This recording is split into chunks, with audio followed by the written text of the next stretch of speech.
So subscribers are not getting your emails, right? Aha. So someone goes to your website, they sign up for the free toolkit, the free guide, but they never receive it. Aha. Now this is the problem that happens to a lot of businesses, which can account for a loss in sales as well. And this is actually what happened in Jake's example when he noticed that he was losing 25% of his subscribers because they weren't receiving his emails, which of course can lead to a potential loss in sales. So in this video today, I'm going to show you 3 easy tricks that you can easily implement today that can help ensure that your users are always getting your emails, that they're opening, that they're clicking, making sure you never lose a single lead. So stick with me. Yeah! That only took 1 take. Okay, so let's take a look here at Jake's landing page. Now, it's actually funny because 24 hours prior to being tagged in this Facebook thread, I was actually on this exact same landing page. So I actually know what it's like on 2 sides, on the user side, what it's like to go through this, and then on the email consultant side, right? As a business, how can we easily improve this? Now, so businesses actually make 2 mistakes on thank you pages, right? They'll either ask users to do too much, or they'll make the big mistake of giving the email lead magnet on that thank you page, which is absolutely terrible, especially if you're trying to make any money with email marketing, right? That's not what you want to do, right? You never want to do that. So in this particular case, Jake's problem was the fact that he was asking users to do too much. So great intentions in terms of, yes, you should be getting people to filter your email messages the exact same way here that I actually get users to filter my email messages.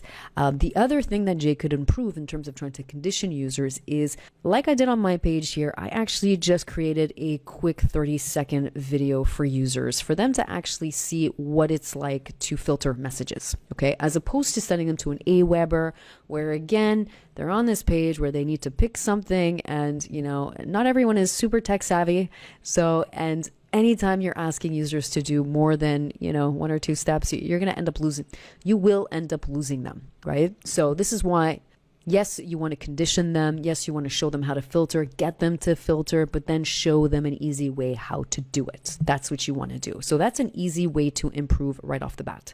Now, I can tell you as a user, right? As a user, when I got to this page, what ended up happening is like 90% of people, right? They normally look at the last thing that they see, right? They'll pay attention to the last thing, right? You could say 100 you can say 99 nice things, but on the 100th, on the 100th time, if you say something that's not so nice, people are just going to remember that not so nice thing, right? So unfortunately, that video was on the last part of the page, and I can tell you as a user, I totally got lost on that page, right? I clicked on the video link, and then of course, like most users, you get lost in the YouTube land, and I totally even forgot about the lead magnet, right? So this is why on the user side, I know that that was one of the big problems, is the fact that I got lost. Okay. And the same thing too on the business side.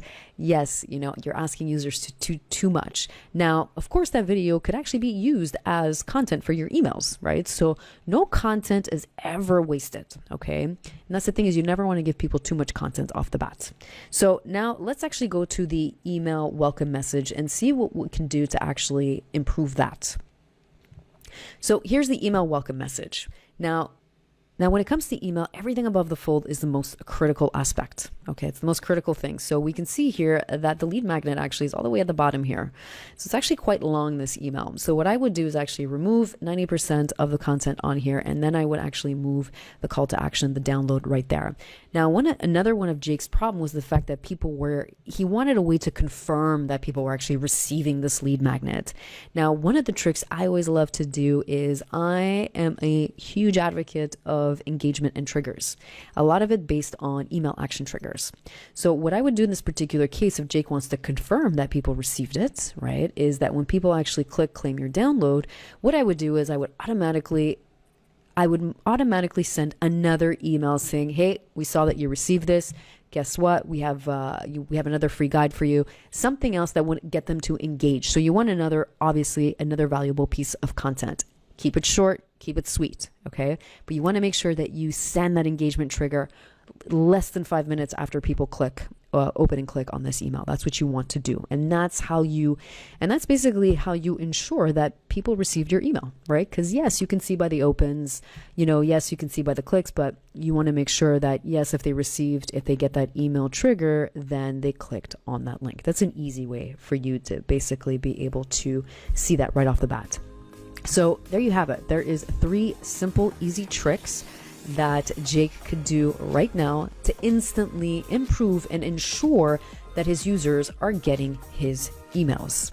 This way he stops losing 25% of his leads, right? Because again, anytime someone does not receive that email, you lose a potential lead. If you want to learn more ways your business can help improve their email marketing messages, then sign up to the Email Maverick Facebook group today or visit GabriellaRaponi.com.